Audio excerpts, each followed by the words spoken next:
podcast.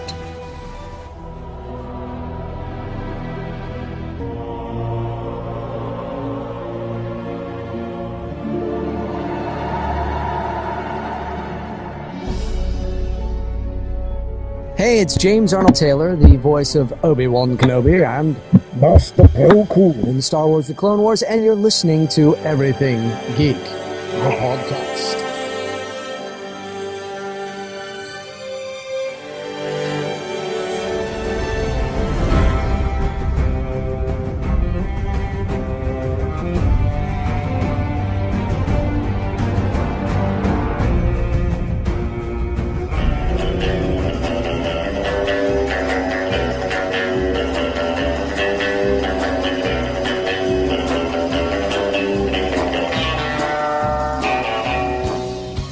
Face it, Tiger. You just hit the jackpot with the Everything Geek podcast.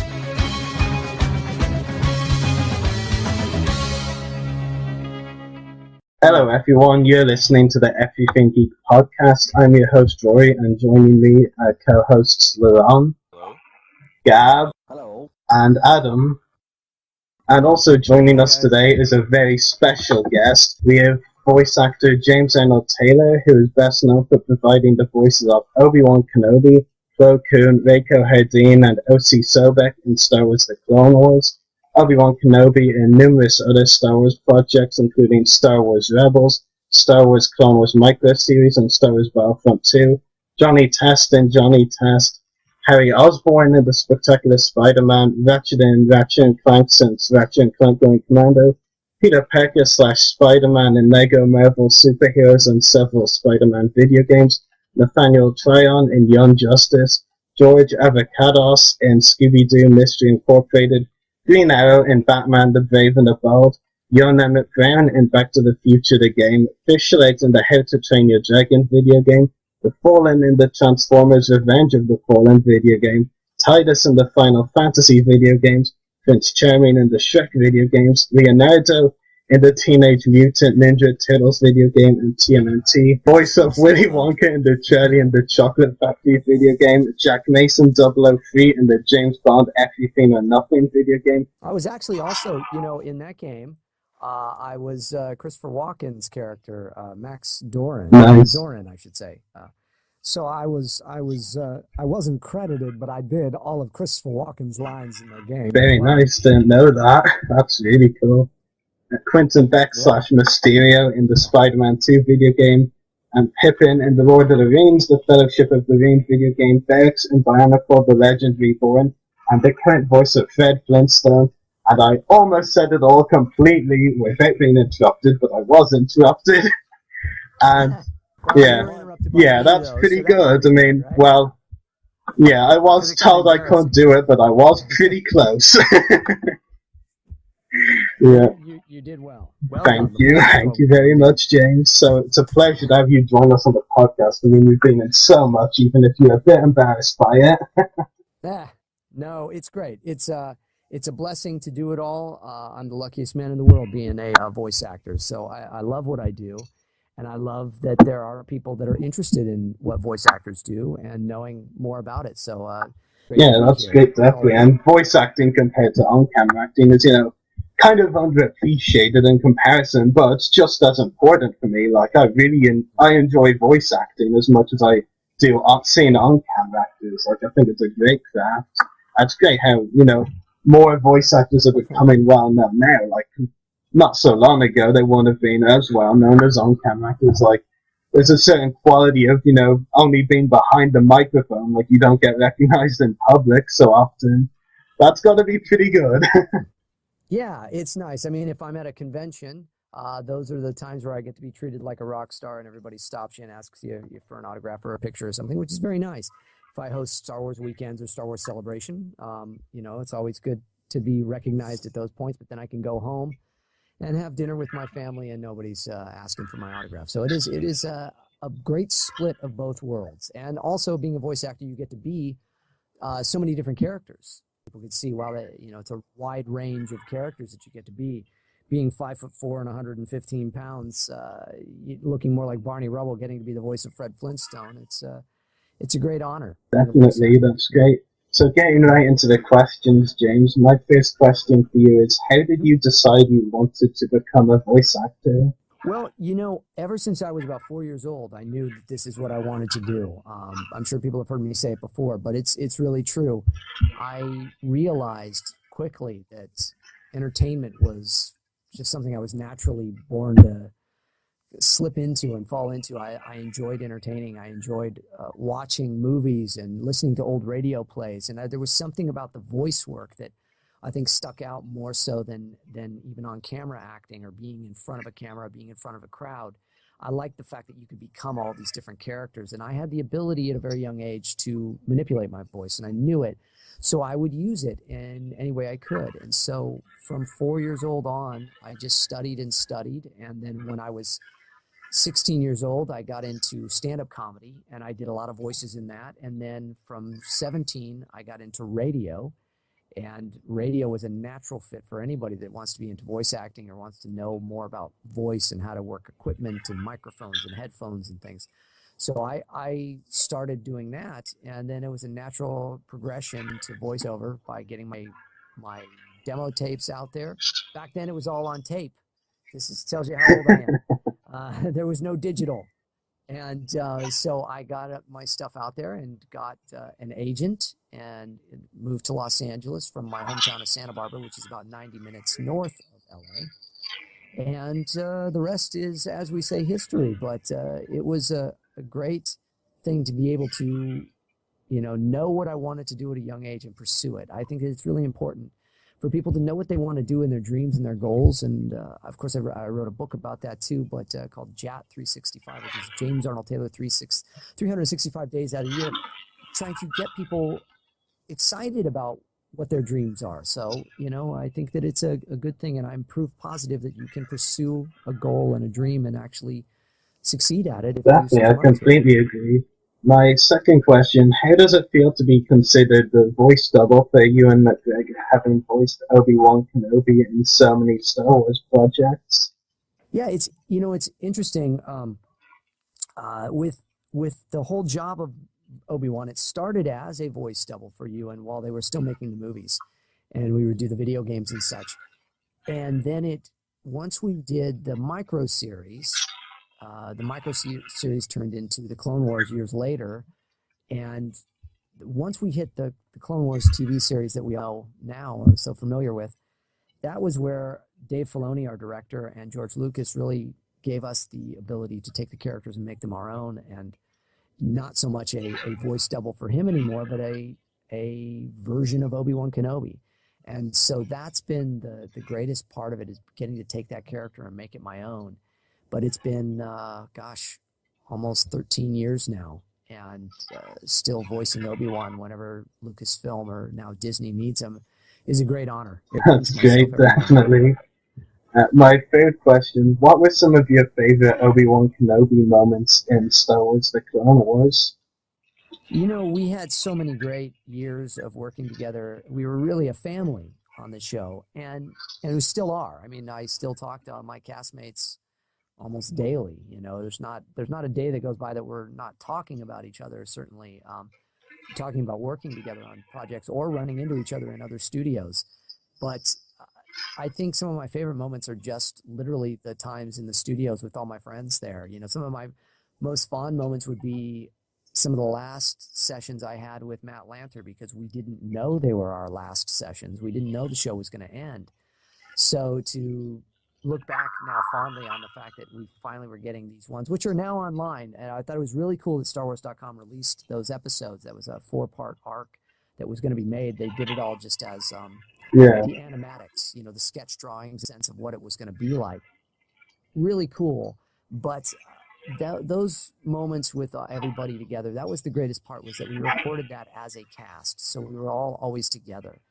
So as far as the shows itself, I loved the arcs with Satine, with the Duchess Satine, and Anna Graves, who is just a tremendous voice actress. It was great fun to do those scenes. Very powerful stuff too. And Sam Witwer, working with Sam, I'm very spoiled. I get to work with the greatest voice actors and just some of the most fantastic on-camera actors in the business. So that show it was a dream job. So That's it was great. great. So, My next question, how did it feel to return as the voice of Obi-Wan in the new Star Wars Rebels animated series, and have you been watching the show? yeah, the show, it was really great. It was great I didn't know when I did it that it was going to be the first episode.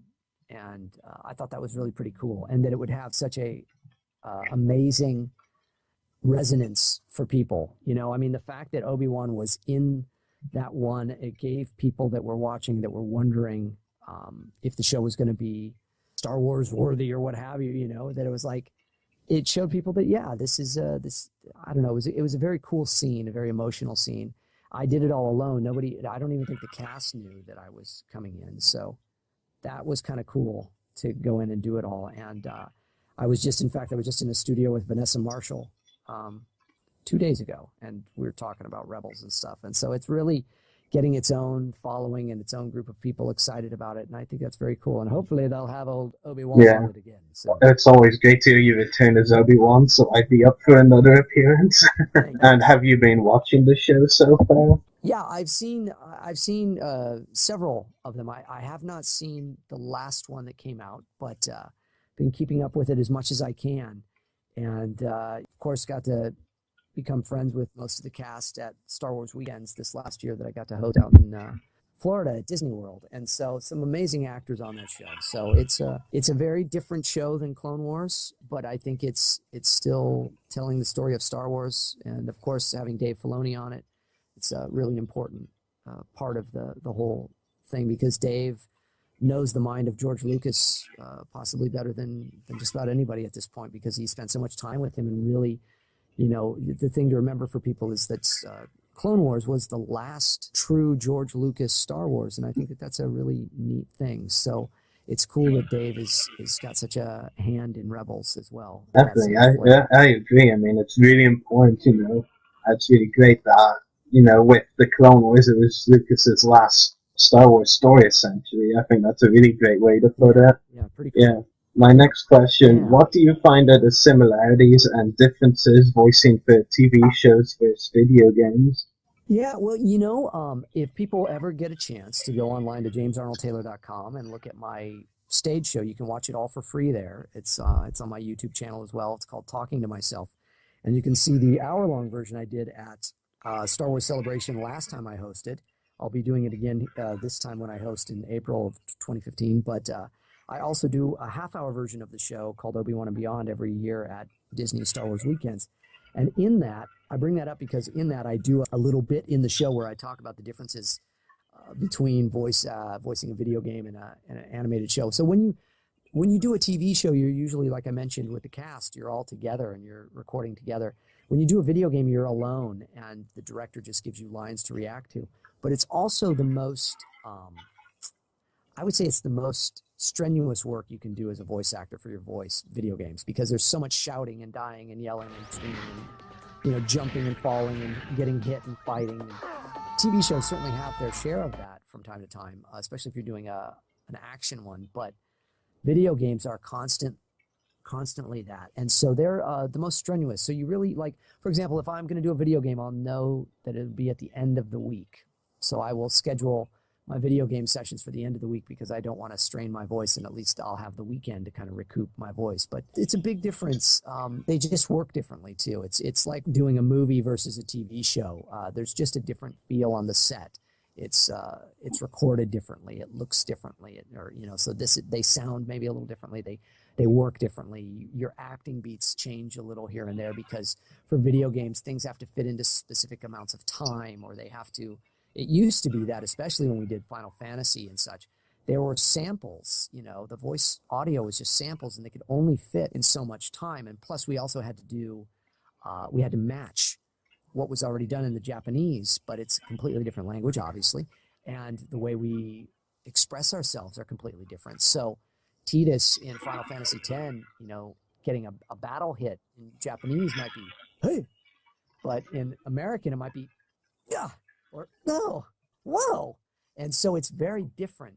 And you have to still make everything fit within those time frames, and you have to make sure that it makes sense to the folks that they're directing you that are from Japan that don't necessarily speak our language. So always a different point of view. A certain point of view is certainly different when you're doing a TV show versus a video game. But they're both great fun to do. That's great. My next question. In your career, you're well known for being a voice double for many movie stars. Which of your voice impersonations are you most proud of that you have done? That's a great question. I would have to say one of the ones you mentioned so kindly in my intro, I got to do Christopher Lloyd for the Back to the Future game, and it was interesting. It was one of those things where everybody assumed I was going to do Michael J. Fox in the game because I had done Michael's doubling for so many years, but A.J. Locascio, the young man that came in and did him in the game, truly was amazing in his work, and I was at the point where I was like, I really had wanted to do Doc. I wanted to do Doc Brown's voice. And so getting to do a young version of Christopher Lloyd as one of my favorite characters in movies was really a great honor. So I think that one I was really proud of what we came up with because he was, Christopher Lloyd's got this great kind of, raspy sound and it's an older voice. And then to take that and to turn it into a 17, 18-year-old kid, I had to keep just little parts of it that sounded like him, but then I gave it just a little bit of Michael J. Fox in there, and so it moved all over the place. Marty, Marty, you made it, if it was old Doc, but it was Marty, you made it, if it was young Doc. So you got to mess with it a little bit more. I was really happy to do that, proud of that. I love voice doubling for Johnny Depp, and I've had the privilege of working with him on projects before in person, and what a neat guy. So that was cool. But, again, Christopher Walken is fun. It's fun doing, so many different people. Now, one thing that I do quite a bit of right now is Jay Baruchel. You had mentioned How to Train Your Dragon.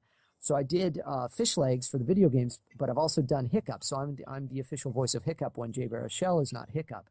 But I'm also Fish Legs in it for Christopher Mintz-Plasse when he's not available. So, Fish Legs, Hiccup, Hiccup's right here, and it's Jay Baruchel's voice. So I've been doing a lot of his, and that's a lot of fun because it's just very different. And then Fish Legs is right in there, and it's Christopher Mintz-Plasse.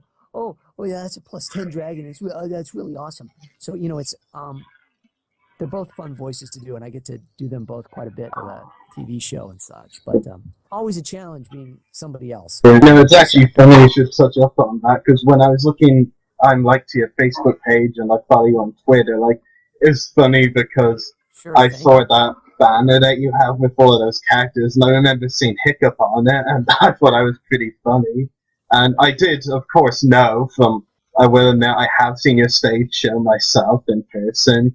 I'll let you try and figure out where I saw it because I'm not giving any hints.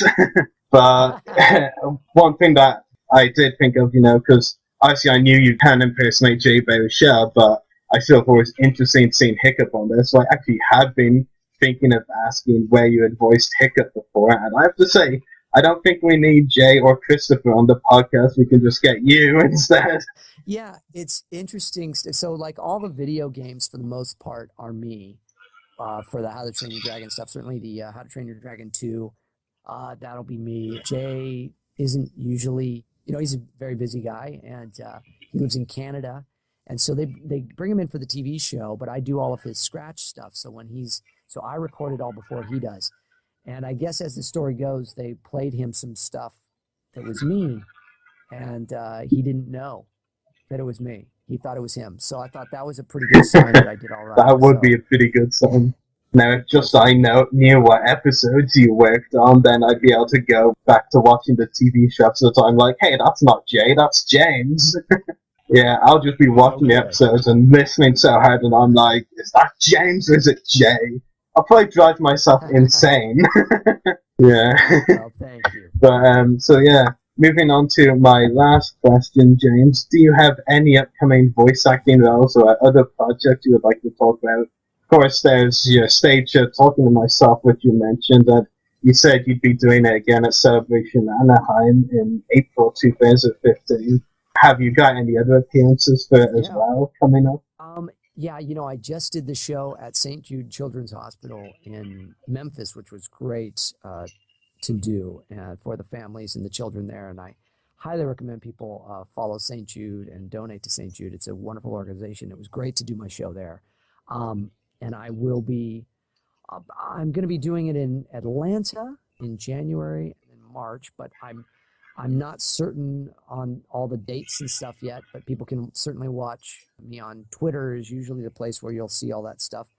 I'll post dates and such, but also, celebration in April 16th through the 19th. I'll be hosting the main stage there, which is great fun. Be interviewing some cool folks in the world of Star Wars and then doing my stage show.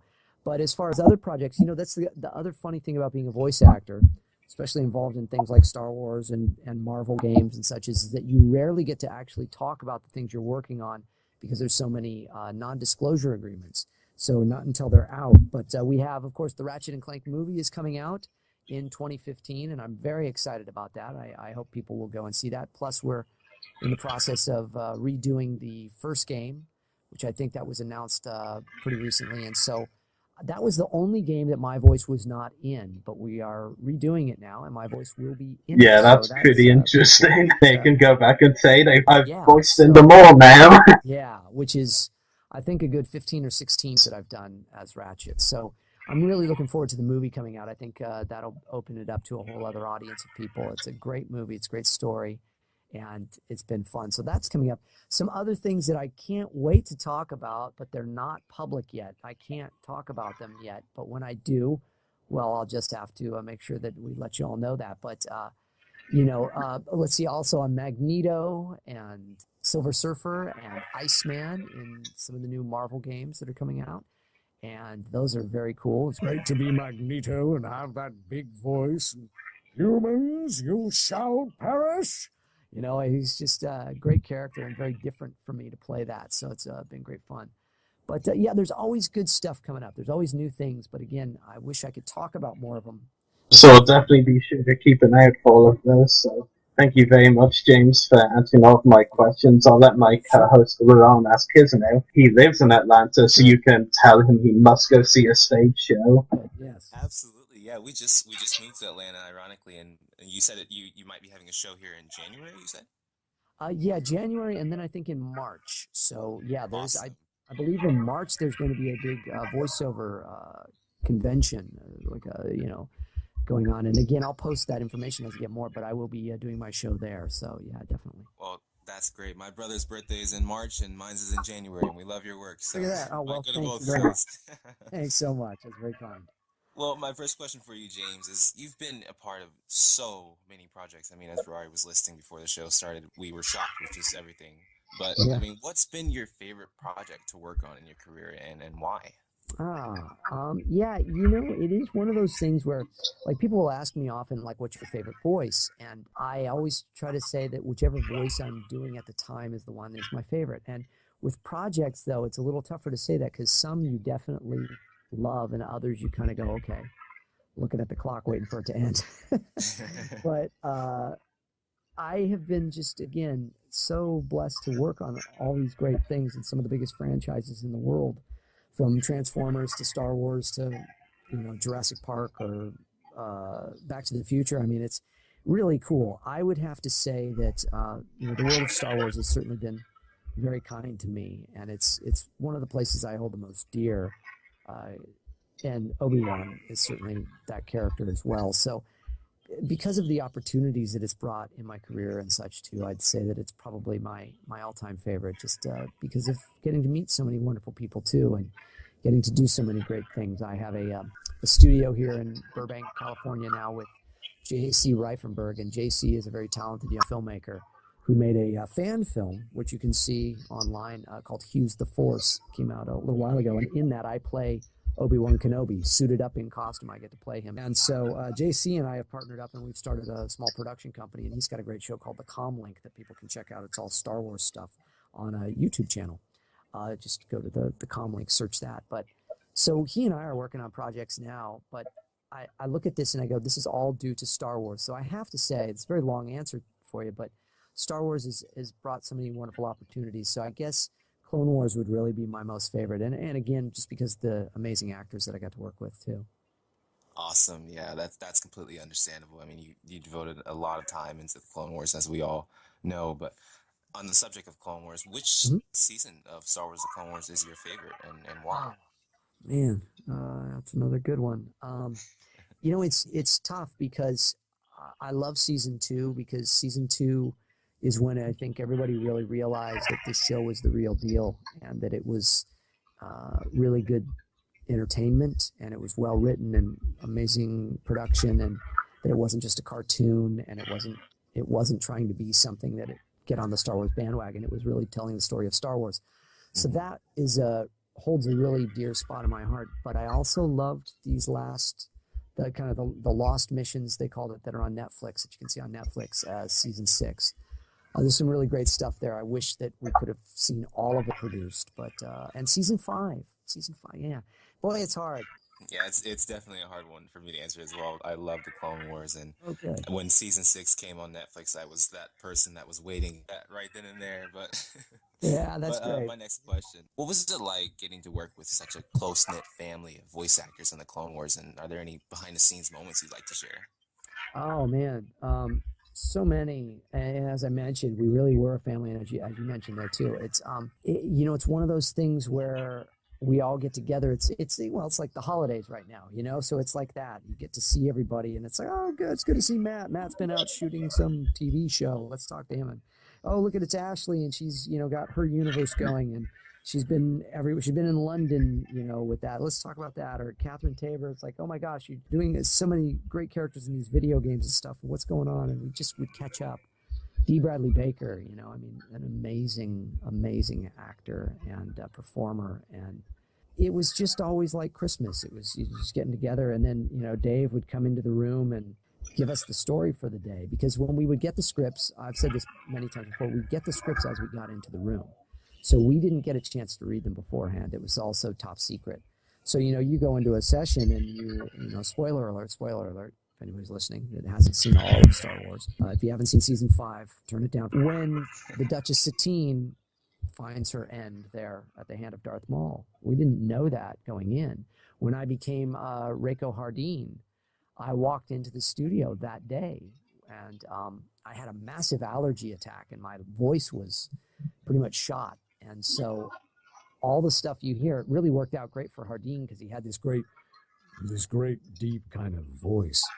And so for him, it worked great. But was Obi-Wan Kenobi was like, sounded like John Hurt as Professor Broom in Hellboy, who I've voice doubled for. It just because I was so hoarse. So we had to go back in the next week, and I had to re-record all of Obi-Wan's lines. So it's stuff like that's a little behind the scenes stuff where you watch that and you think, oh, it's just a show. It's just I'm sure they just ran all that together. It's like no, there was always little bits and pieces going on there, and getting to work with people like Jon Favreau, or you got finding out that Liam Neeson's going to perform as Qui-Gon. I mean, those moments are really unique and wonderful, and they just made the show so much more fun to be involved in. But let alone the fact that it's Star Wars. So yeah, it was all always a wonderful experience. Awesome. Awesome. And can you elaborate on some of the more common difficulties most voice actors face and how you choose to personally overcome them? Well, I think that for voice actors, obviously our biggest goal is not getting sick, trying to avoid the I can colds. imagine. So I'd like to make the fist bump like Howie Mandel does, the official way to greet people. Or like in Japan, I think they got something with the bow because then you're not making contact. It's just one of those things where you have to take care of your voice. I had been exposed to black mold, which affected my voice, giving me massive laryngitis, throat infections, and such. And I had to really heal from that. So for me, I take even greater care than most people do with their voice. I only drink room temperature water. I don't drink anything cold. I don't do any alcohol. I don't do any dairy. I don't do any sugar. No processed foods. Very natural, holistic diet. And most of that is so I can keep my range because, again, most voice actors make their living with one voice. I'm very fortunate to be able to make mine as many people. Usually it's not this voice that I'm talking in right now. Like later today, I'll get on the ISDN line, which is a phone patch line that I do, and Fox will call me up and I'll say, Coming up tonight, it's The Simpsons on Sunday Fun Day, you know, and I have to be able to pull that voice out. So, you know, I mean, those are the things that we face on a regular basis of just keeping our voice in shape, keeping our bodies in shape so we can always perform, because in a single day, you can go and be 20 different people jumping from studio to studio, as opposed to an on-camera actor who pretty much knows what they're doing in the day. They go in and they play one character and makeup and costume, and that's it. But granted, they have to sit around a lot more than we do, but it's a different world for sure. Yeah, wow, it sounds like it. That's incredible. Oh, back on the subject of Clone Wars, which is your favorite Clone Wars character? Oh boy. Well, you know, I'd be remiss if I didn't say Obi-Wan Kenobi, but I love Ahsoka Tano. I really do love Ahsoka. I think that it was a great thing, you know, because here when she starts, when you see the movie, the Clone Wars and stuff, and people are kind of like, oh boy, when we got a kid Jedi and all this, like, then you watch this storyline develop over these 6 seasons of this character. And again, the acting of Ashley Eckstein, which is just wonderful, and she brings it so to life. And Ashley's just so dear to me. She's like a sister, and we are so fortunate to get to work together at Disney World every year on Star Wars weekends and such. And so I really just have such a fondness for that character. I was as sad as anybody when I see the ones where she walks off. And again, spoiler alert. So yeah, Ahsoka's probably my favorite Clone Wars character. Favorite ones for me to do, I love doing Obi-Wan. I love Plo Koon. It's just a great honor to get to do Plo Koon. And I love doing things like O.C. Sobek and such too. Yes, and I've got to say, Plo Koon is one of the coolest voices I've ever heard in voice acting in general. I don't know what's going on there, but it's incredible. From the day I first heard, it's always been fun to listen to and watch. Oh, you know, and it's one of those things where thank you very much for saying that. Dave Filoni brought me in. It was one of the first sessions, and it was the first time I met Matt Lanter, actually, because he was not the original Anakin, and they brought him in, and it was Ashley and Matt and myself, and it was one of the first episode, Malevolence Rising, and all of those in the first season. And so he said, Gandalf, think Gandalf, Ian McKellen, and I said, okay. So I started with a British accent, and I did it. So when you go into the studio and you hear me doing Plo Koon, he starts right about here.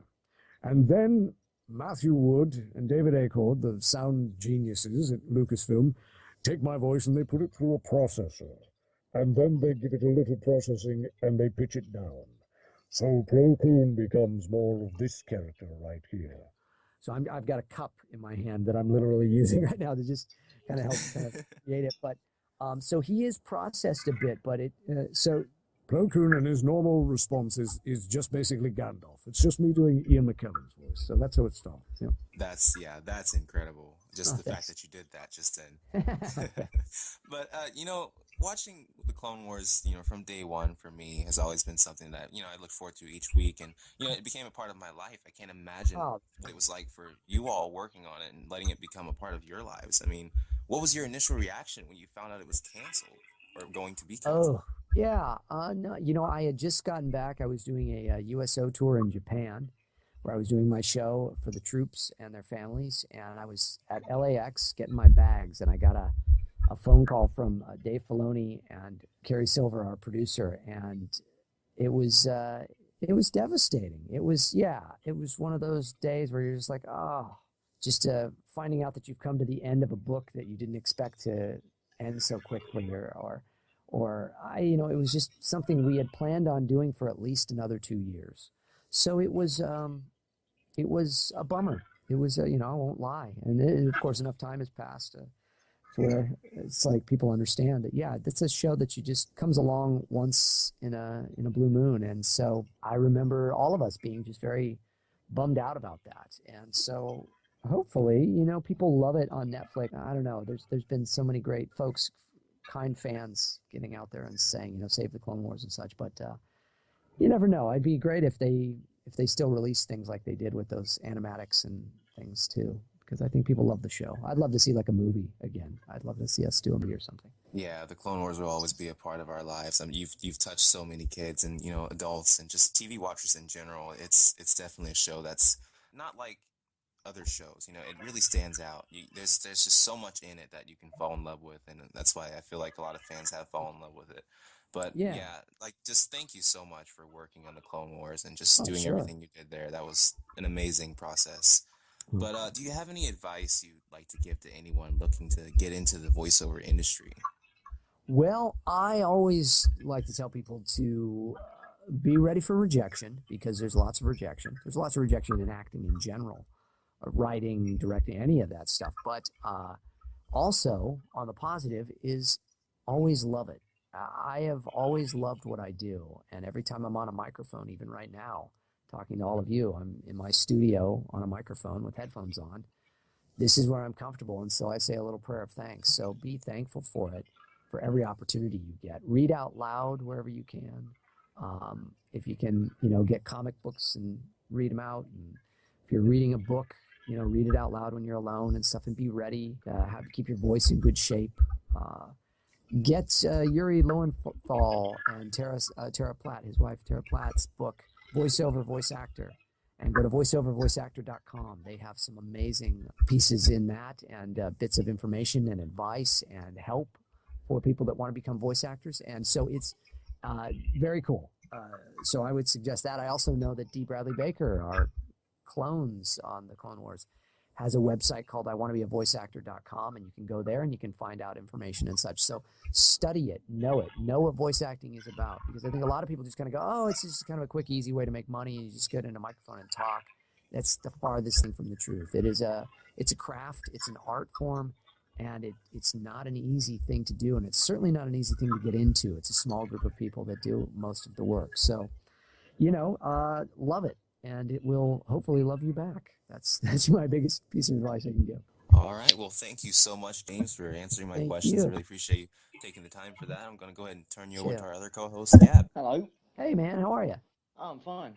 So, okay, so my first question, I think you answered it twice, so I'm going to reformulate it in a way in the hopes that we might get a different answer. Amongst all the, amazing voice actors on the Clone Wars, but more specifically, more like the one-off voice actors, for example, like Dave Filoni and stuff like that, which are the ones you actually have the fondest memories with, throughout all the 8 years of working on the Clone Wars? Oh, well, really blessed to work with people like Corey Burton and Jim Cummings. So these guys are greats and some of my heroes, and now I'm blessed to be able to call them my friends. But watching them work, watching, for example, Jim Cummings take a character like Hondo, who was really just supposed to be kind of a villain in 1 or 2 episodes, kind of a one-off, and take it and turn it into such a character that everybody loved it so much that now he's known in this world of Clone Wars as a regular character. So I think that's pretty remarkable, pretty awesome. And then like Corey doing things like Zero and Cad Bane, and yet he's also Count Dooku. So watching the greats like them work, Phil Lamar, who's just a wonderful voice actor, all these guys getting to just come in and be on our show was really just fantastic stuff. I don't know. There's too many favorites. There's really too many favorites. From a voice actor's point of view, which is more fun to voice as, heroes or villains?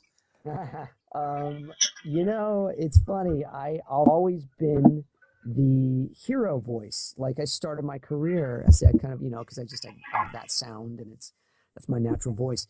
But it's been so great throughout my career, especially of recent. Like, for example, the leader on Hulk and the Agents of Smash. I got to be the leader. The leader, I will get you, Hulk, and your Agents of Smash. Getting to be that bad guy, or go, as I was doing earlier. Pretty great, pretty fun stuff. These characters that are ones that most people would not guess are me. It's fun to be the bad guy. I always end up being one of the main heroes in something, which again, that's a good problem to have. I'm not complaining about it. I'm blessed to do it.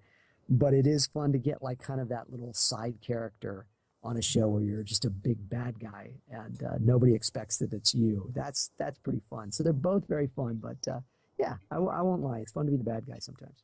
I sort of always saw, voicing villains as just an excuse to get, let yourself loose a little bit, just have fun being a bit over the top. I love villains like that. Absolutely. It's great. You get to just take it in places that you wouldn't get to as a hero. So yeah, it's very cool. And speaking of villains, Ozzy Sobek is Yeah. definitely one of my favorite characters you voiced in the Clone Wars. Thanks. So, I don't know, what advice would you give to anyone who actually wants to impersonate Christopher Walken, since that's who you based him off? Yeah, he's kind of he's a combo of Christopher Walken meets Al Pacino. Christopher Walken's voice is, one of those things where it has a life of its own. He goes in places you wouldn't expect. So you want to take your sentences and completely throw out all the punctuation and start there and find places to pause where you wouldn't normally. And then he's got a little rasp to his voice. He's got a little, gravel to it, but it also it goes up in places, but then he gets down here sometimes.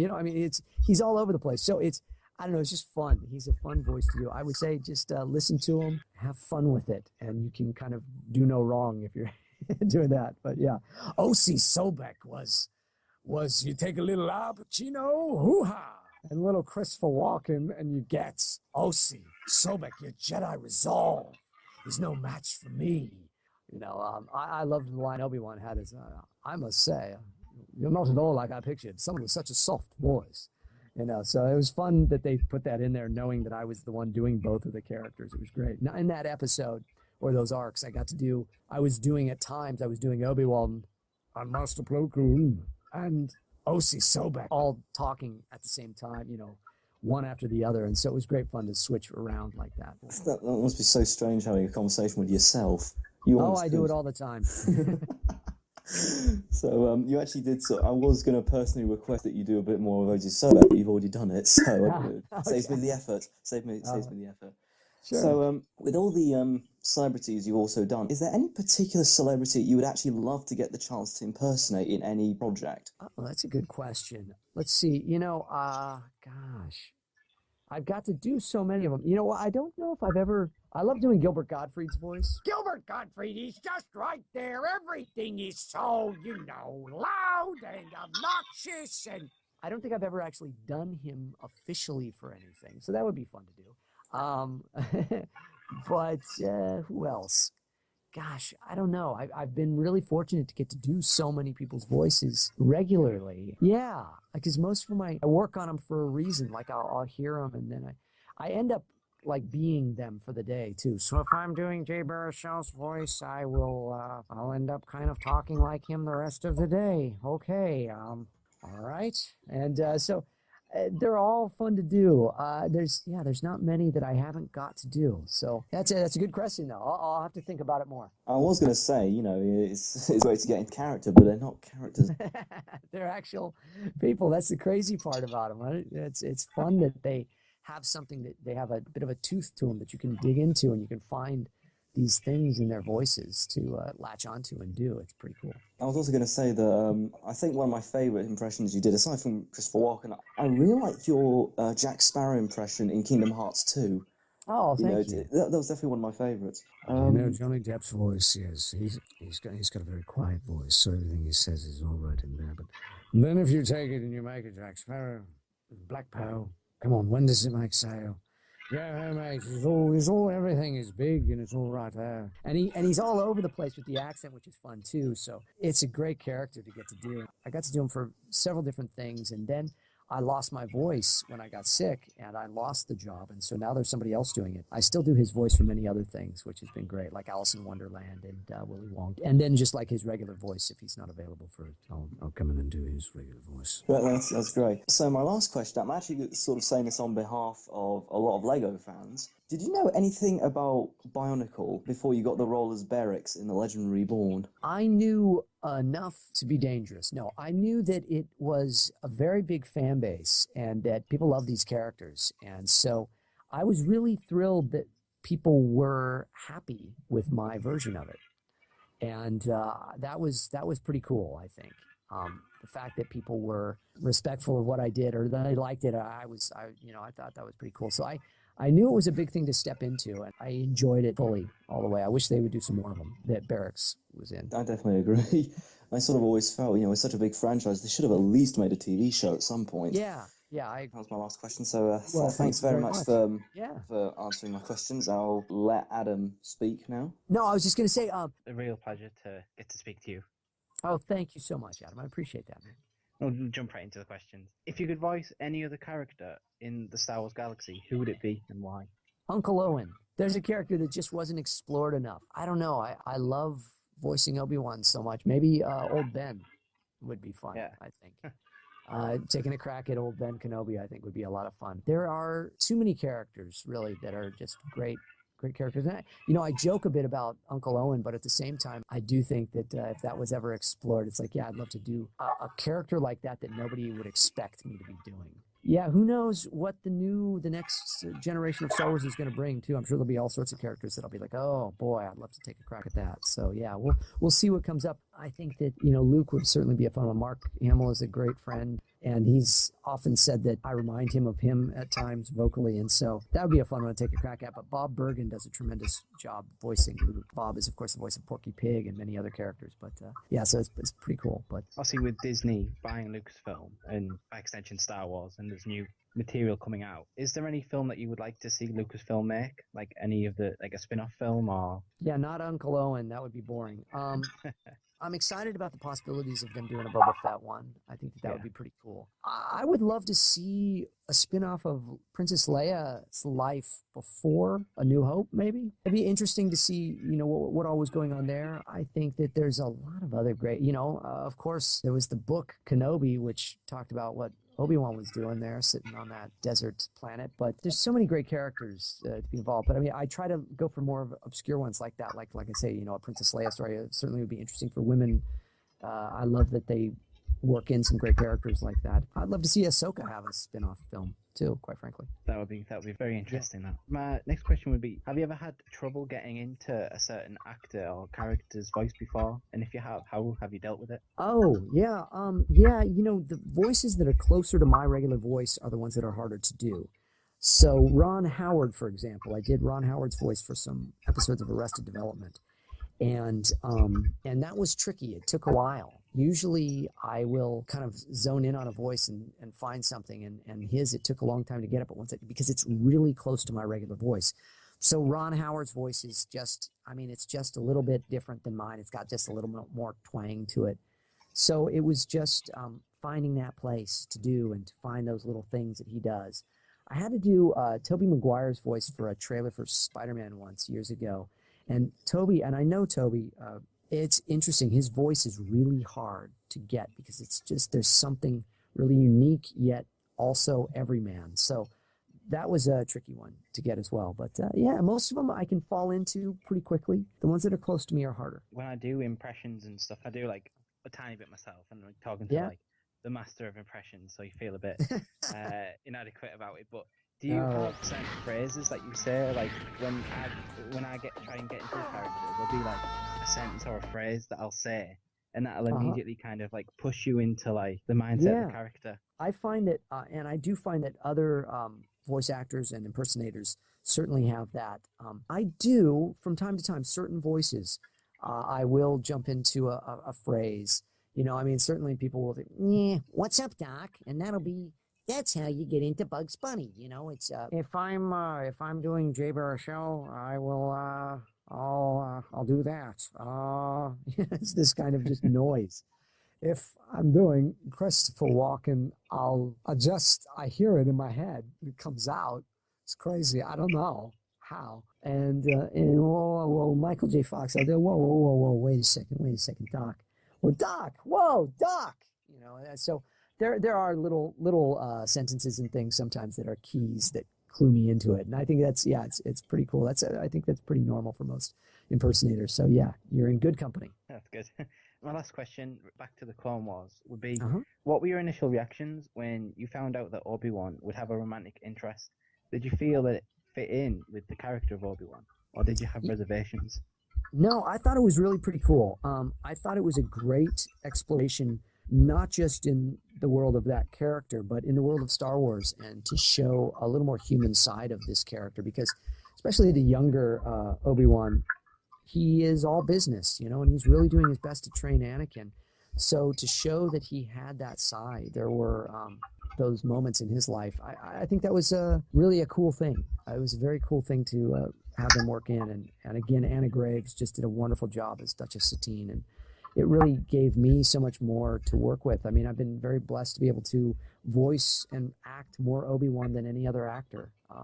And in some of the most dramatic ones too. Obviously, Ewan McGregor had the most dramatic with his scene with Anakin in Episode 3, but my Obi-Wan got to do some pretty cool things thanks to that storyline. Well, that's all my questions. Thank you very much for taking the time to them. Yes, thank you. That's all of our questions for you, James. It's been a pleasure having you on the podcast. Thank you so much. Yes. Yeah, and hopefully we can talk to you again at some point. Well, I thank you for your time. Thank you for your questions, and thanks, guys. Bye-bye.